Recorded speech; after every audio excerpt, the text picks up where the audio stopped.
Hello friends, welcome back to my channel learn the unlearn. सीखे वो जो अब तक नहीं सीखा। So will continue from yesterday, जो प्रीवियस लेक्चर में हमने किया था।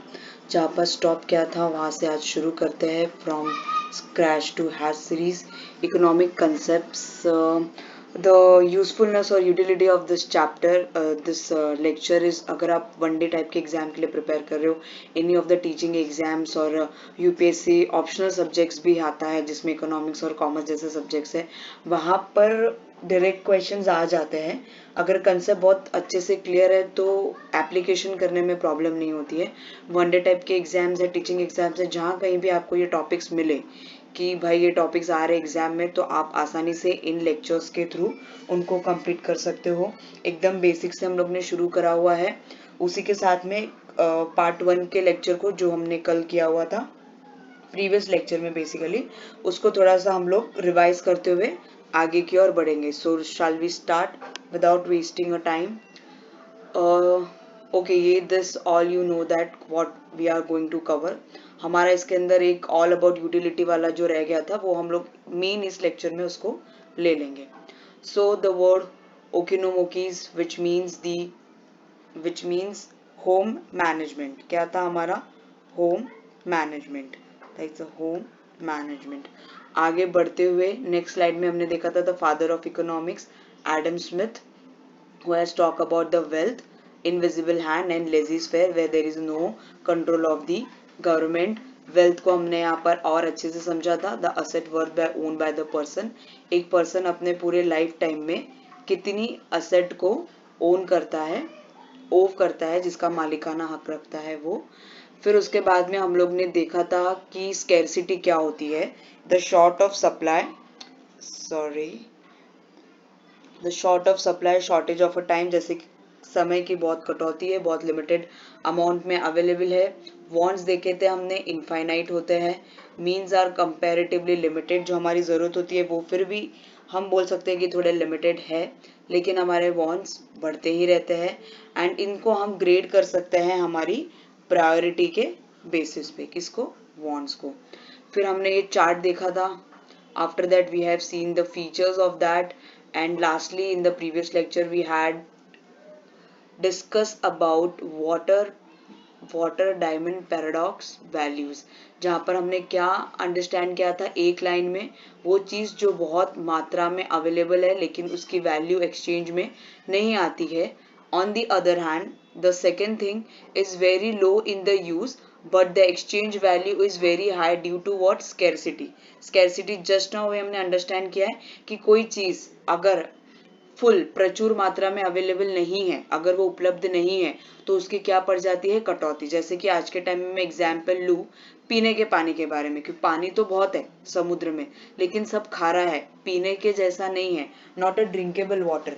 But drinking water is very limited in the quantity, उसके लिए उसकी क्या है? स्कैरसिटी है। इसके लिए तो हम लोग जब पानी वानी लेने जाते हैं तो महंगा मिलता है, वरना धरती पे इतना पानी है, किसी ने सोचा था क्या वो बॉटल्स में बिकेगा?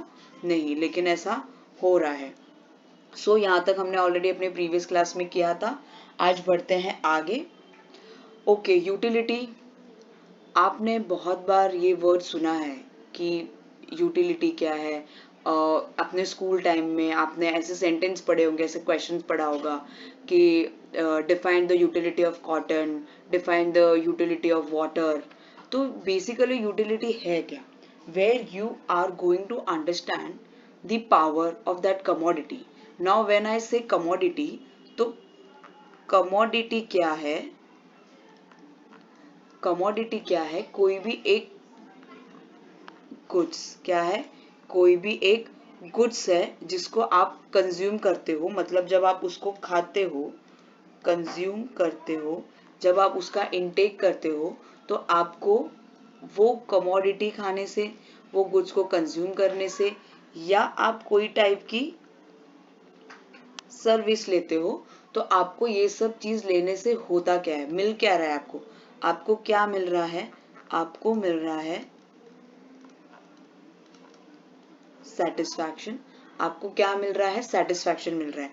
अगर आपको ये पानी पीकर या कोई गुड्स को यूज कर कर सेटिस्फैक्शन नहीं मिल रहा है, दैट मीन्स उस प्रोडक्ट के अंदर यूटिलिटी नहीं है। मतलब अगर आपको एकदम लेमैन लैंग्वेज में मैं बोलूँ तो यूटिलिटी मतलब क्या उस प्रोडक्ट में, क्या उस कमोडिटी में, क्या उस सर्विस में उतनी औकात है जो मेरे सेटिस्फैक्शन लेवल को सेटिस्फाई कर सके, जो मेरे नीड को कंप्लीट कर सके, जो मैं एक्सपेक्ट कर रही हूँ उस प्रोडक्ट से, क्या वो प्रोडक्ट, क्या वो गाड़ी, क्या वो घर, क्या वो बर्गर मुझे सेटिस्फाई कर रहा है या नहीं कर रहा है। अगर कर रहा है तो इकोनॉमी बोलता है, तो इकोनॉमिक्स बोलता है तो हाँ भाई कर रहा है ना, तो तेरे अंदर सेटिस्फैक्शन है, तेरे अंदर वो औकात है कि तू मुझे सेटिस्फैक्शन दे रहा है, मतलब उस गुड्स के अंदर यूटिलिटी है, उस गुड्स के अंदर एक पावर है कि वो हमारी wants को satisfy करे। Utility means the power of satisfying a human want. Any commodity or a service which can satisfy human wants is a said to have a utility. आपको घूमते फिरते मैंने यही बात बता दी जो डेफिनेशन में लिखी है।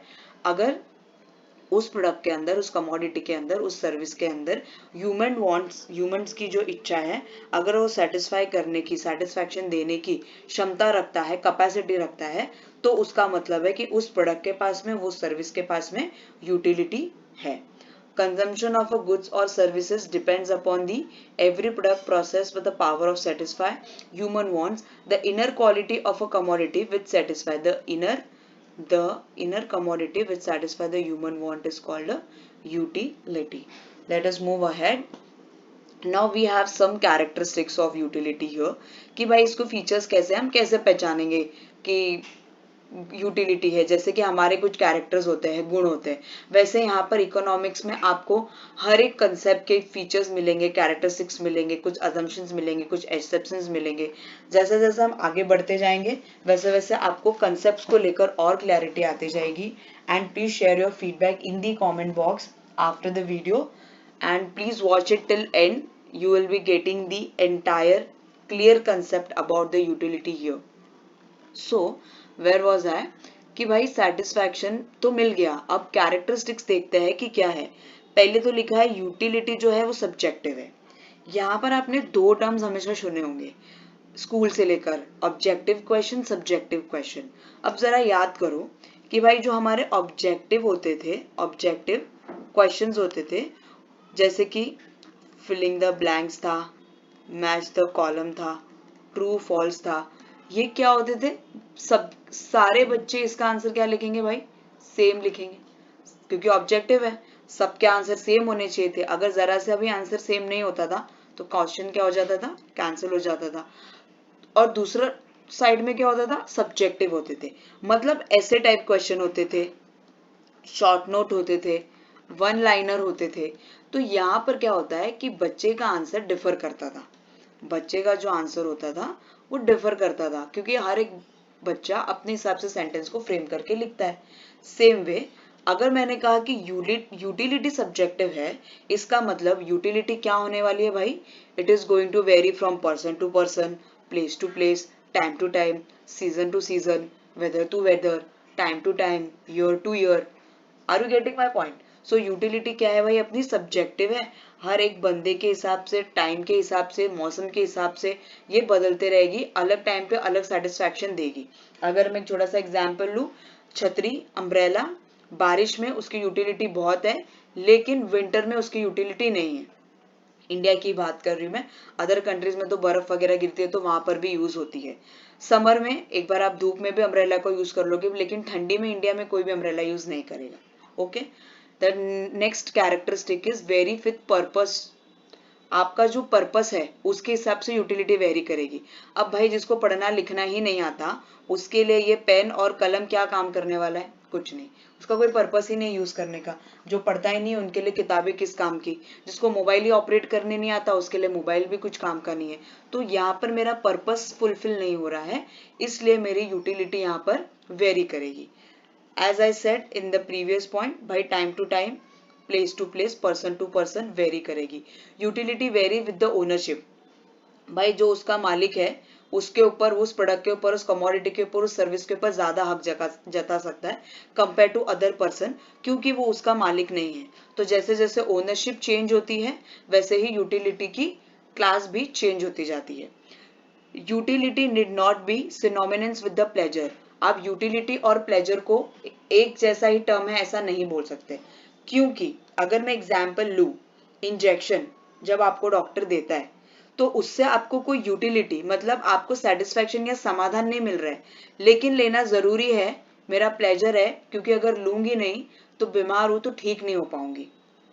आ रहा है समझ में? तो यूटिलिटी भाई अलग कंसेप्ट है और प्लेजर एक अलग पॉइंट है, जहां पर आप समाधान नहीं हो प्लेजर लेकर, लेकिन जरूरत है इसके लिए ले रहे हो क्योंकि भाई ठीक होना इसलिए। और यूटिलिटी मुझे वो चीज करने से समाधान मिल रहा है या नहीं मिल रहा है। यहाँ पर आपको इंजेक्शन लेने से प्लेजर मिले नहीं मिले लेना ही है, क्यों? क्योंकि भाई ठीक होना है, लेकिन यहाँ पर ऐसा नहीं है। I hope I am clear with this. Doubt रहेगा तो कमेंट सेक्शन में जरूर से पूछिएगा। आगे बढ़ते हैं। Utility does not mean satisfaction. भाई यूटिलिटी का मतलब सेटिस्फैक्शन नहीं है, यूटिलिटी के अंदर सेटिस्फैक्शन है क्या वो देखना है। Satisfaction is what we get, the utility is a quality in the which goods give the satisfaction. भाई ये मेरी यूटिलिटी है और इसके अंदर सेटिस्फैक्शन है। वेन डायग्राम से आपको प्रॉपर समझेगा कि भाई जिस चीज के अंदर सेटिस्फैक्शन अगर मिल गया तो उसकी यूटिलिटी है, तो कंफर्म ही हो गया है। तो यूटिलिटी को चेक करने के लिए मैं क्या चेक करूंगी, मेरा सेटिस्फैक्शन लेवल। अगर ये पानी का ग्लास पी के, sorry for the bad drawing, अगर ये पानी का ग्लास पी के आपको सेटिस्फैक्शन मिल रहा है तो मतलब इस पानी के ग्लास के अंदर यूटिलिटी है। और अगर आपको नहीं मिल रहा है तो भाई साहब इसके अंदर यूटिलिटी नहीं है। तो दोनों टर्म को मिक्स नहीं करते हुए अच्छे से हमने अंडरस्टैंड किया है यहाँ पर। ओके, आगे बढ़ते हैं हम लोग। इसके कुछ फीचर्स देखेंगे, सेम दिए हुए, कुछ इसमें अगर अलग दिख जाए तो कर लेंगे। रिलेटिव कंसेप्ट है भाई, कंसेप्ट एक दूसरे से कनेक्टेड होते हैं। सब्जेक्टिव मैंने बता दिया है, ऑब्जेक्टिव सब्जेक्टिव ऑब्जेक्टिव है यानी सबके लिए सेम है, सब्जेक्टिव यानी कि डिफर करेगा। एथिकल इन नेचर कंसेप्ट है भाई, एथिकली मतलब फेयर अनफेयर रॉन्ग राइट चीज को ध्यान में रखते हुए it will help you to understand whether the commodity service has a utility और नॉट। Utility differ from usefulness, usefulness से भी अलग है। अभी जैसे कि मैंने एग्जाम्पल दिया कि नाइफ, नाइफ का काम क्या है, फल और सब्जी को काटना, लेकिन आप किसी का गर्दन काट दो, किसी की कलाई काट दो, तो भाई यूटिलिटी की यूजफुलनेस अलग है ना। तो यूटिलिटी और यूजफुलनेस अलग होती है। चाकू इसलिए बनाइए कि सब्जी वगैरह को कट करा जाए, ना कि किसी का गला या किसी का हाथ पे। Utilities differ from pleasure, injection वाला example. Utility differ from the satisfaction, utility के अंदर यूटिल्स होते हैं। आगे हम लोग जब इसको और पढ़ेंगे, टोटल यूटिलिटी मार्जिनल यूटिलिटी, तभी आपको और अच्छे से समझ में आएगा कि यूटिलिटी के क्या होते हैं। काउंट करने की जो मेजर्स होते हैं उसको यूटिल्स बोलते हैं हम लोग। क्या बोलते हैं? यूटिल बोलते हैं, यूटिल।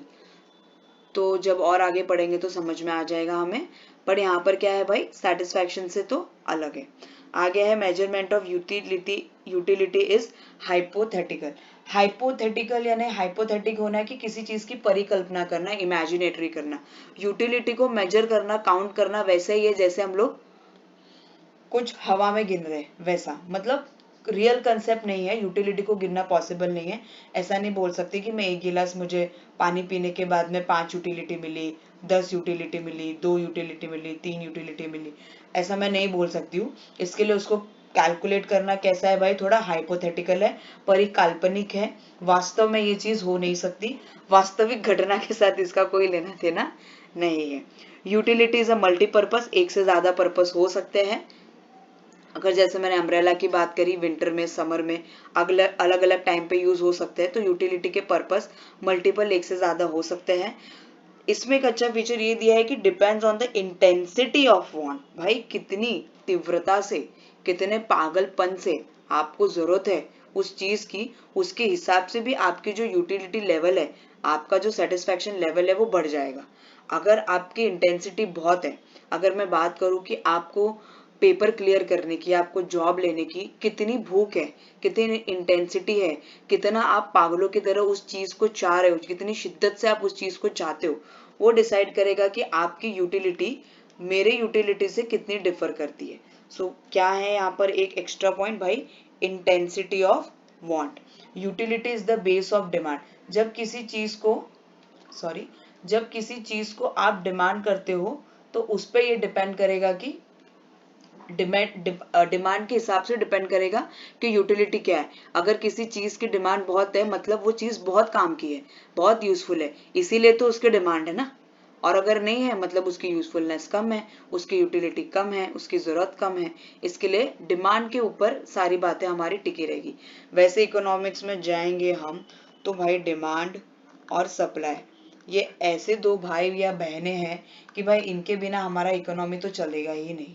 तो जहां कहीं पर भी जाओगे आपको demand, supply, total utility, marginal utility, marginal rate of substitute, ऐसे बहुत सारे कंसेप्ट है जो बहुत बहुत बहुत आने वाले। लेकिन चिंता की कोई बात है नहीं, जब हम हैं तो टेंशन की क्या बात है। आराम से हम सारे कंसेप्ट को यहाँ पर 1 बाय 1 समझते जाएंगे। बाकी आपके फीडबैक तो देते रहना। बढ़ते हैं आगे नेक्स्ट स्लाइड की ओर। भाई टाइप्स ऑफ यूटिलिटी, फीचर्स देखे, कैरेक्टरिस्टिक्स देखे, फॉर्म्स, अभी हम लोग टाइप्स देख लेंगे जिसके अंदर हमारे पास में ओवरऑल दिए हैं यहाँ पर 6 टाइप्स। 6 टाइप्स इतने इजी है कि एकदम आसानी से समझ जाओगे। Let us start with the form utility. Form utility का मतलब क्या है, पेन का कलर अगर चेंज हो तो कर लेते हैं भाई। Okay okay, so form utility क्या है अपनी। फॉर्म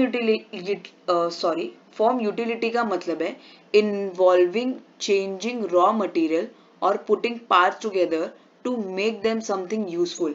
फॉर एग्जाम्पल वुड का लॉग ले आए कटा हुआ, उसको घर में लाके रख दोगे तो उसमें कपड़े रख सकते हो क्या?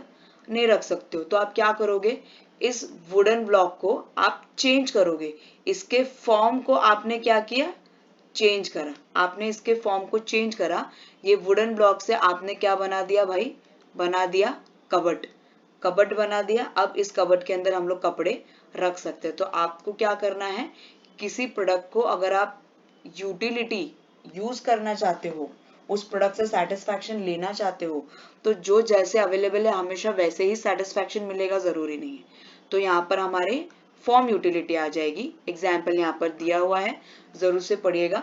टेलीग्राम चैनल पे ये पीपीटी मैंने शेयर कर दी है, आप चाहे तो इसमें से नोट्स बना सकते हो, प्रिंट आउट ले सकते हो, साथ में लिखते भी जाइएगा। तो ये एग्जाम्पल जरूर से पढ़िएगा, जो मैंने दिया है वही है। वुडन ब्लॉक से आपने कबर्ड बना दिया या फिर कुछ वैसा। ओके, सेकेंड आती है प्लेस यूटिलिटी, यानी कि जगह की बात हो रही है यहाँ पर।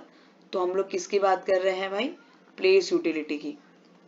ये टाइम से time, place to place change होगी। Selling directly to customer will have the another impact. और अगर आप कोई चीज स्टोर में लेने जाते हो तो वो प्लेस पे अलग मिल रही है, लेकिन अगर आपको कोई पर्सनली वो चीज कोई सेल कर रहा है, जैसे कि फॉर एग्जाम्पल कोई पेन है, आपको कोई पर्सनली ये सेल कर रहा है, पायलट पेन वगैरह है, तो आपको इसकी यूटिलिटी, इसके फीचर्स वो ज्यादा बता पाएगा।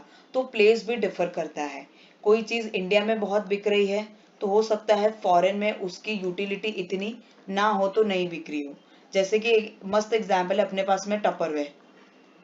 कैसा है ये भाई, यूएस का प्रोडक्ट था, फॉरेन कंट्री का ही था, बॉटल, टिफिन, वहां चला क्या, नहीं। लेकिन इंडिया में भाई साहब लोग पागलों के जैसे जहां देखो वहां Tupperware, bottle Tupperware, tiffin Tupperware, थैली टपरवेयर, छोटे से लेकर बड़ा हर एक चीज टपरवेयर में अवेलेबल है। आजकल तो घरों में लोगों के दालें, स्नैक्स वगैरह भी ये सारे बॉक्सेस में ही भरे हुए। सो प्लेस, प्लेस चेंज हुआ, यूटिलिटी भी चेंज हुई। सर्विस यूटिलिटी, सर्विस भी अलग होगी क्योंकि ये भी सब्जेक्टिव इन द टर्म है। जैसे पर्सन चेंज होता है सर्विस भी चेंज होती है। अभी आप जिस शोरूम में गाड़ी लेने गए हो, आप लेने गए हो एक्टिवा, तो आपको उतना ही भाव मिलेगा। उसी शोरूम में अगर कोई 4 व्हीलर लेने आया है तो उसको अलग से ट्रीटमेंट मिलेगी। क्यों? क्योंकि आपका प्रोडक्ट लो कैटेगरी का है, उसका प्रोडक्ट हाई कैटेगरी का है। तो यहाँ पर मेरी सर्विस भी डिफर कर रही है, आपको उस हिसाब से सर्विस मिलते जाएगी। उसके बाद में आती है नॉलेज यूटिलिटी। नॉलेज भी आपकी वेरी करती है, कोई सिंगिंग में अच्छा है, कोई म्यूजिक में अच्छा है, कोई डांस में अच्छा है, कोई पढ़ाने में अच्छा है, कोई पढ़ने में अच्छा है तो उसके साथ में जैसे जैसे नॉलेज एनहांस होती है वैसे वैसे हमारी यूटिलिटी भी उसके हिसाब से बढ़ती जाती है। अभी मेरे लेक्चर कोई इंजीनियर वाला स्टूडेंट तो देखेगा नहीं, क्योंकि उसकी यूटिलिटी नहीं है ना। मेरे पास भले नॉलेज है, मैं भले दे रही हूँ, लेकिन ये नॉलेज उसके काम की नहीं है, तो यूटिलिटी मेरी यहाँ पर फिर से नॉलेज के हिसाब से चेंज हो जाएगी। द पोजेशन यानी कि मालिकाना हक, यहाँ पर लिखा हुआ है the exchange of a product for the exchange of a product for some monetary value, sale transaction, customer with the tax position, यानी कि अगर कोई चीज आप परचेज करते हो तो आप उसके मालिक बन जाते हो। तो जब आप मालिक बन जाते हो तो उसके मॉनेटरी वैल्यू मतलब आप टर्म्स इन द रूपी के टर्म में आप क्या कर रहे हो, उस प्रोडक्ट को खरीद रहे हो, तो आप उस चीज के मालिक हो गए हो। तो अब आप उस चीज के मालिक हो गए हो तो आपकी यूटिलिटी उस सेकेंड वाले पर्सन से डिफर करेगी। The last one is a time utility.